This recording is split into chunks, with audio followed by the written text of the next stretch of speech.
Go. Donner all in one take. Let's do it. So we have the Donner Arena 2000. So I'm just going to sort of take you through a really basic signal chain starting from the very top. So if we look at the pedal here, this Multi Effects Peddle, so the most fundamental sort of concept we want to introduce firstly is the effects down on the bottom row. So every single time we press one of these options, the light means that effect is engaged. So the first thing I want to do to build a chain is I want to always start with the amplifier. We could sort of think of this like a preamp. So if we start from the first option, we have FD, which is sort of our Fender Deluxe sound. Really classic kind of guitar, clean guitar tone.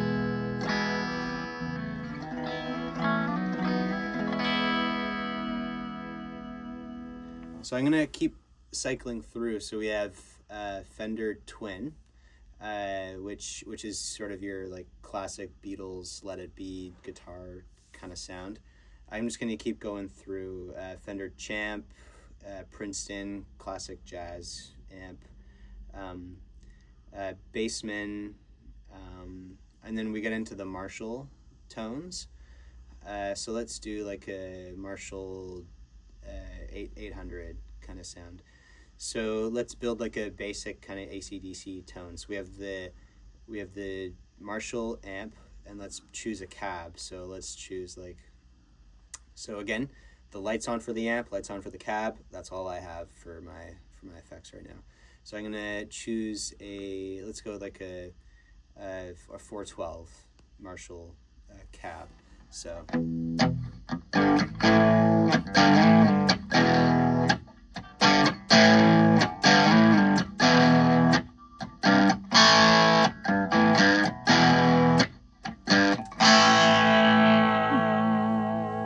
Classic kind of AC/DC edge of breakup crunch kind of sound. So if we look again at the pedal, we're missing a few sort of tones here. So the next thing I would probably do is add maybe a transparent overdrive or some kind of overdrive to give it a bit of crunch in the front end kind of thing. Right now I'm just playing an amp and a cab, but I could sort of give it a bit more crunch. If you listen to Angus Young talk about his guitar tone, he doesn't use any pedals. He just plugs right into the Marshall. But if we want to sort of make it sound more, I don't know, classic rock, Stevie Ray Vaughan kind of sound, we could add maybe like a tube screamer. That was his classic kind of sound. So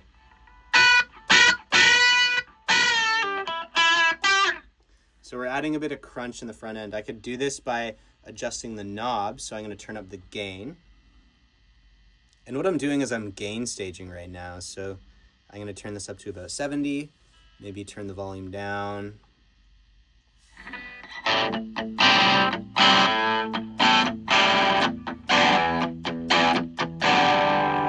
what I mean by gain staging is if I were to take out all these effects, I want to sort of make sure that my tones are similar in volume. So this is much quieter than the effects chain that I just built.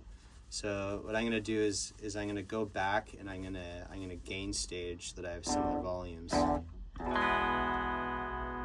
the first thing in gain staging is the gain. What's the gain coming out of my guitar? So I'm going to go to my amp, significantly louder, so I'm going to turn down the volume.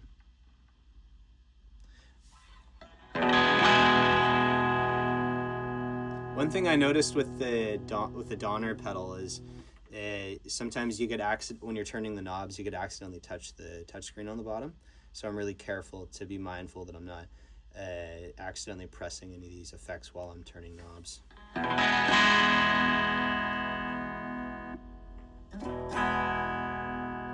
So my clean tone is not loud enough for my liking, so I'm going to go system. I'm going to go input by pressing down on the wheel here, and I'm going to turn up my input level. It's already pretty high, so I'm actually going to turn on my amp a little bit. There we go. There we go.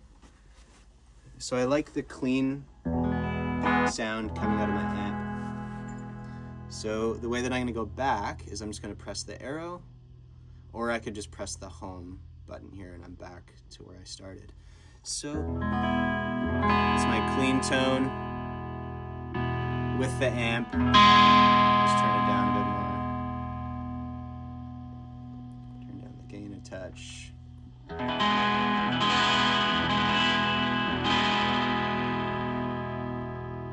And what's a Marshall without heavy mid? So I'm going to turn that up a touch. I'm making really small adjustments. If I make large adjustments, then it's hard to hear sort of these small tweaks that I'm making. I really just want to make everything, my adjustments really small in moderation. So I'm going to go back to my cab.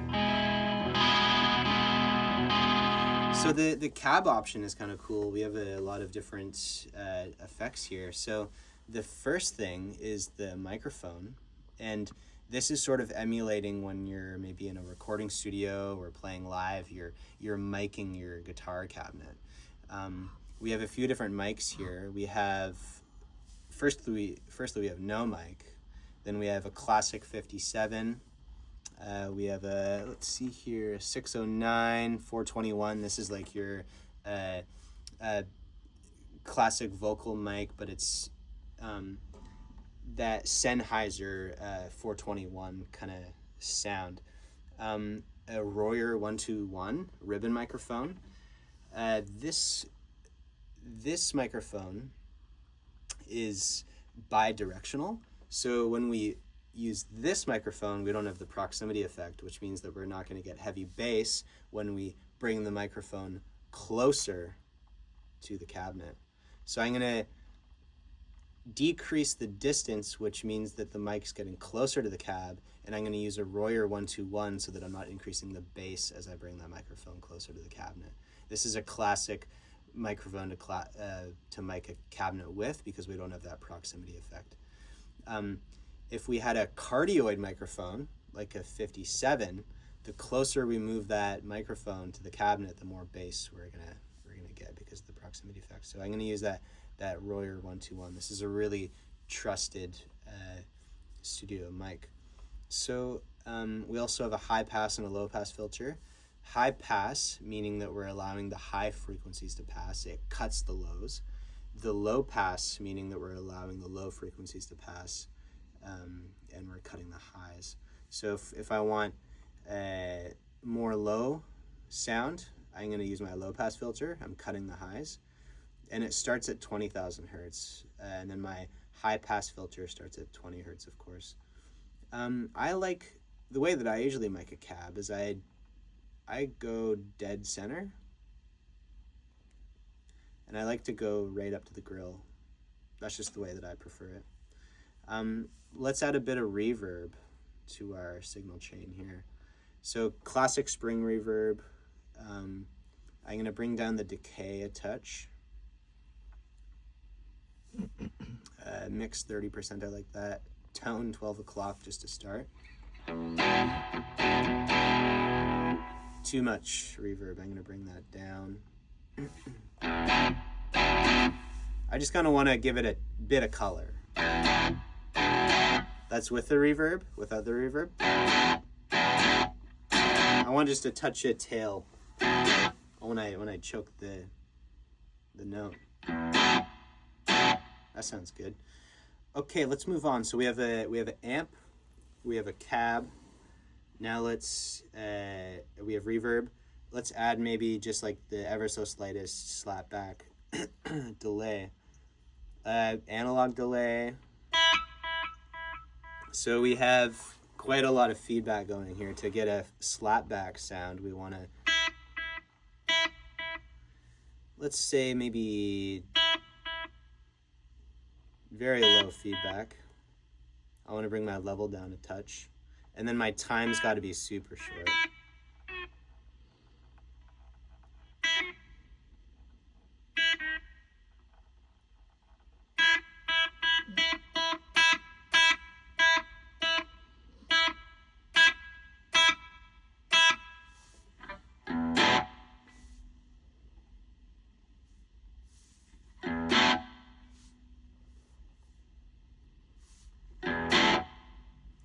So one thing that we could do to achieve a room kind of sound is I'm actually going to turn my reverb off, and I'm just going to be using my delay.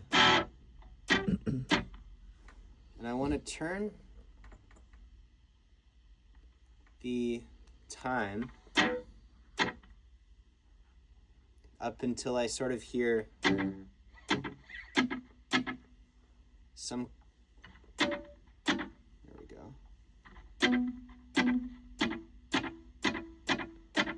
There we go, I like that.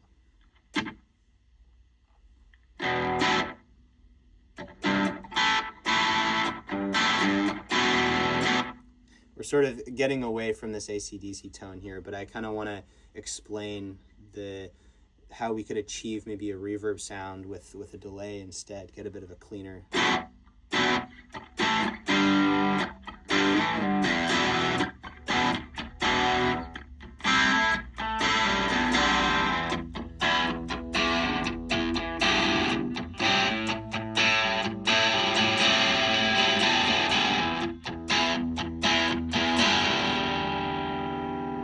So I kind of like that sound that we got going on here. So let's kind of go back to our gain staging here. So let's turn everything off. Maybe everything off except for the delay. Let's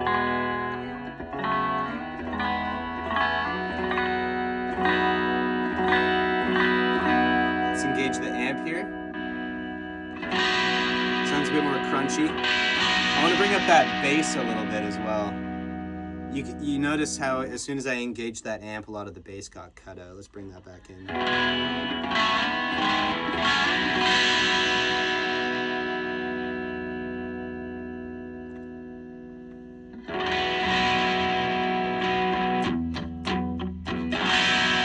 Let's bring in the cab.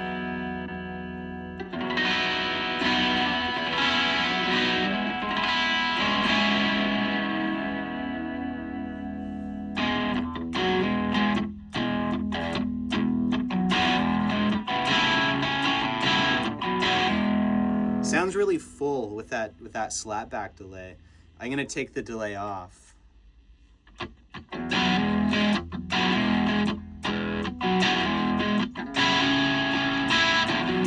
Especially when you're playing solo guitar, you want to have a bit of tail to your playing, or else there's kind of sounds like there's an extra dimension that's missing, kind of thing. But with the delay, we're sort of adding that extra dimension.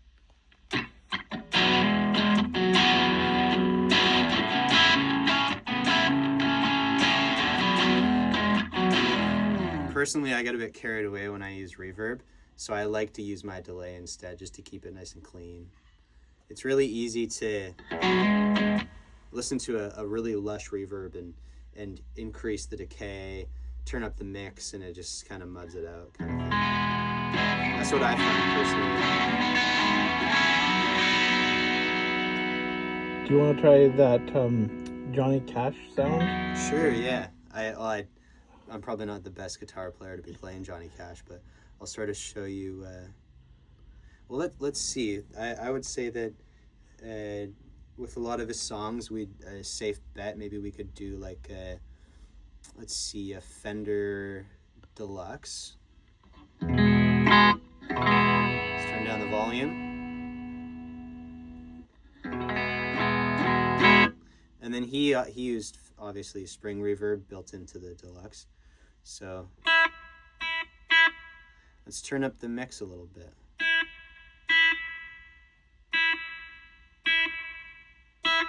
You could really hear that spring kind of twang.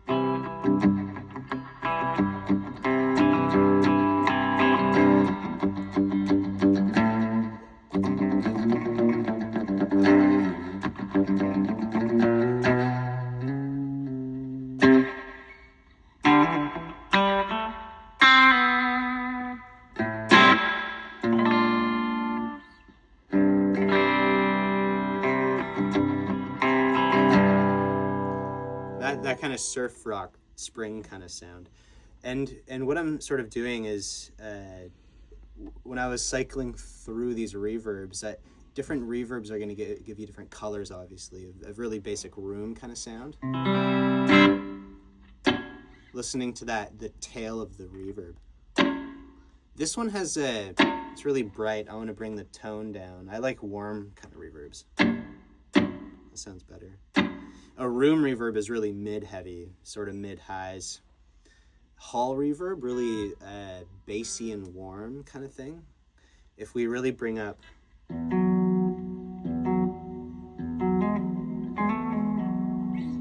I like to mix a hall reverb with a lot of distortion. I'm probably not going to use a drive pedal, but I want to overdrive the amplifier, the preamp. And let's see how this pedal does it. So I'm going to crank the gain. I'm going to bring down the volume.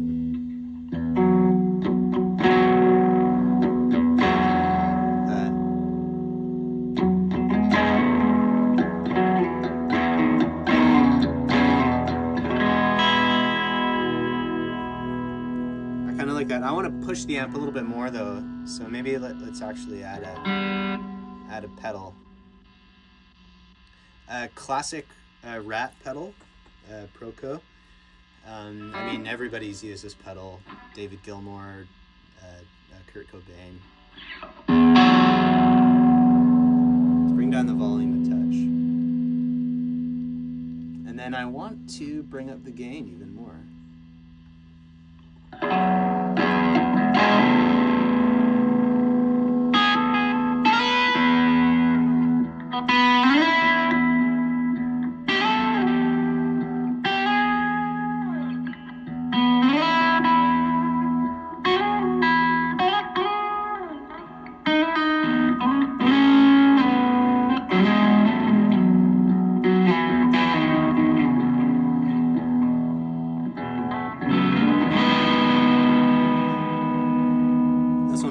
Tones, really slow guitar with overdrive and reverb. It's a classic kind of sound. So couple other things with this pedal is, so right now we have drive, amp, cabinet, reverb. Let's add maybe some more modulation type of effects. So let's go FX-A. I was already messing around with the chorus. We do have an analog chorus and sort of just a classic digital chorus kind of sound. Let's choose, let's see here. The regular chorus is going to give us a better understanding of sort of how a chorus works here. So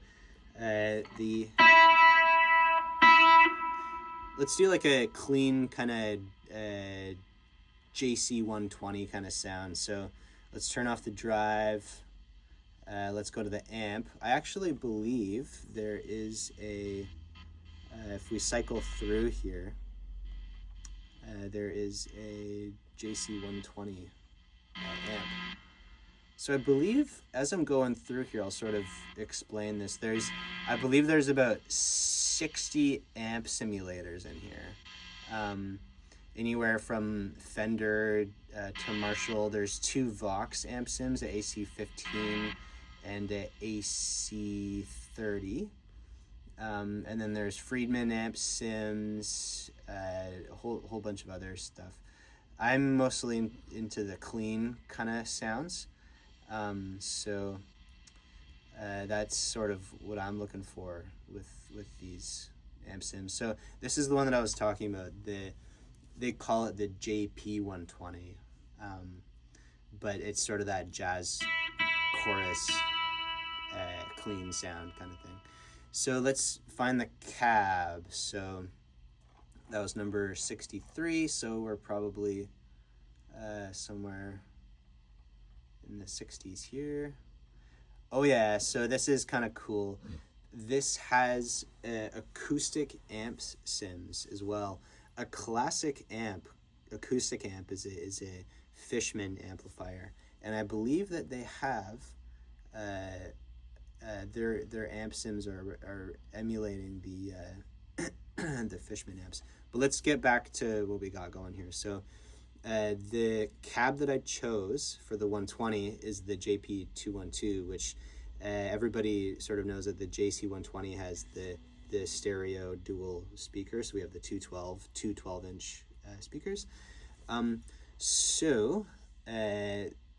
With the JC120, we know that the chorus built in is that classic chorus sound. And then I believe a JC120 has built-in spring reverb. Let's turn down the mix a little bit, turn down the tone. But we're looking for the chorus, really. So with my chorus, I like a slow rate, but I love a heavy depth.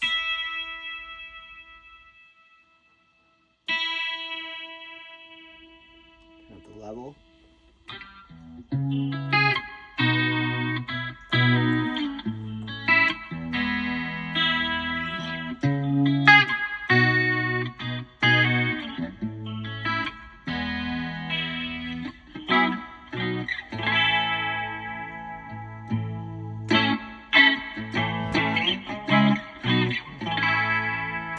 So it's a bit bright right now. I want to go back to my amp. I want to cut some of the treble, some of the middle, bring up the bass. And it's kind of funny, I'm playing a JC120 amp sim through a JC1 212 cab, but I'm playing through a JC40 amp. The reason why I chose a JC40 amp for this video is because I wanted an amplifier that doesn't color the tone. We all sort of, the Roland is this, it's a really good pedal platform. It's nice and clean. It doesn't add too much color to pedals that you're using. Solid state, really nice, clean, transparent sound. So it's a really good amp to use multi-effects pedals on because you're not getting a colored tone like something like an AC-15. AC-15s have a really signature sound and color kind of thing. So I chose my JC40 over my Vox to sort of go through a lot of these pedal sounds, so we're not getting that bias. So I kind of like the tone that I built, this really heavy kind of chorus tone. I feel like it could have some more reverb though, and as you could tell, I'm sort of just kind of going through a lot of these effects and experimenting with them. So far, we've talked about the effects one, we've talked about drive, delay, reverb, the cabinet, and the amp. We also have a built-in EQ. If you're just starting with EQ, starting with like a 3-band, this is the classic kind of EQ that you'd see on the face of an amp.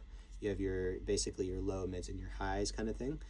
The biggest advice that any musician would sort of pass on is if you could learn how to use an EQ and hear those frequencies, that's kind of how you're going to be able to explore more with your own tone, or talk to a sound guy if you're playing like a live show.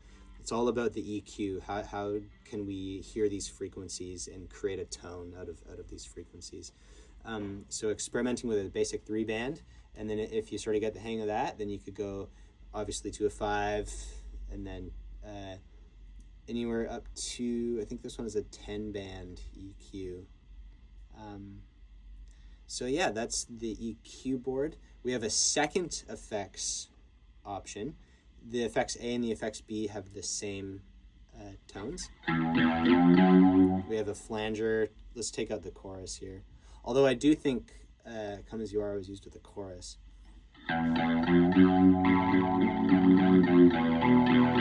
Too much drive, let's turn that down. We want a nice clean sound.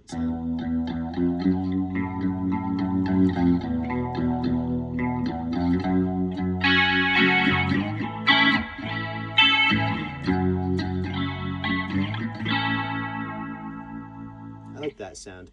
So let's go into the next part, noise gate. I'm going to turn off the noise gate. I'm going to turn on the noise gate. At home, if you're using this pedal, you might notice that when you engage the noise gate, it gets much quieter. That's because we're reducing, or we're creating a threshold of the floor noise and cutting it. So anywhere above that threshold, we can create sound. If I increase the threshold, oops, let me go back to, so I got lost, I'm going to go back to my noise gate. There we go.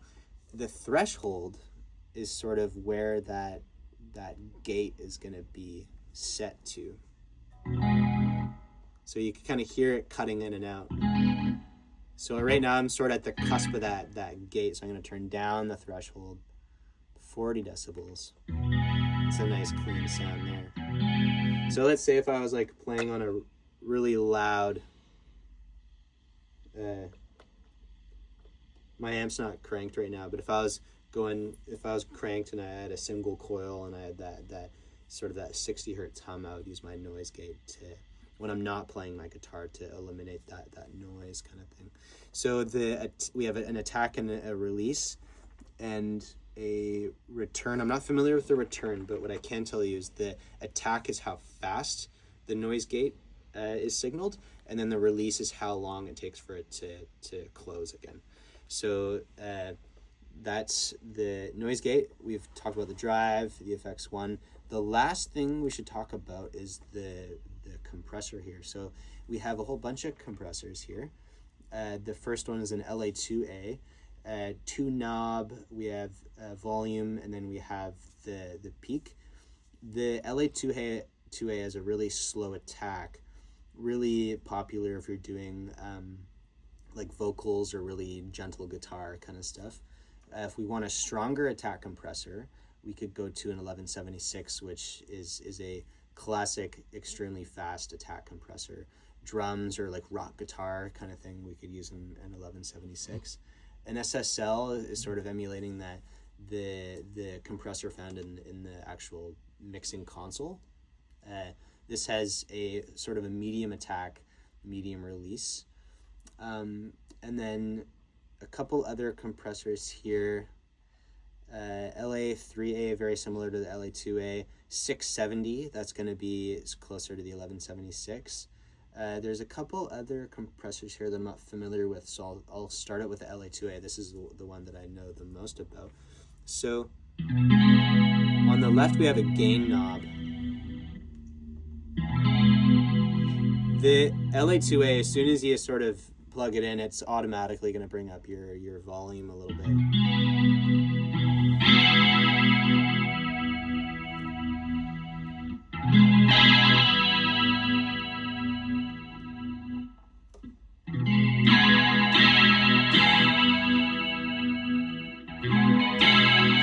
So what I'm looking for is I'm looking at the peaks on my meters here. The lower the peak, the more I'm squashing the signal. So I want to turn off my noise gate, go back to my compressor.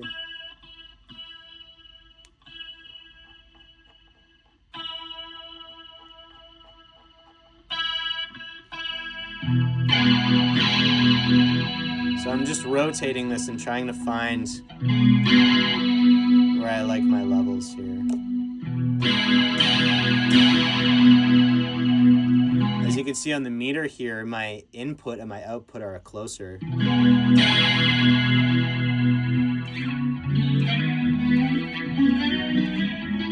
If I'm a really dynamic player, I personally like to keep the peaks pretty low, because if I'm playing really quiet and really loud, those sometimes, if I'm not the best guitar player, my dynamics aren't going to be as consistent, and a compressor really helps sort of glue those dynamics together. Unless you're intentionally trying to play really dynamic, then a compressor might not be for you. But if you're trying to reduce your dynamic range, the quiet parts, the loud parts of compressor might be helpful. So that's basically everything that we got, the most fundamental parts of the Donner. I think that's probably all. I should probably wrap it up there.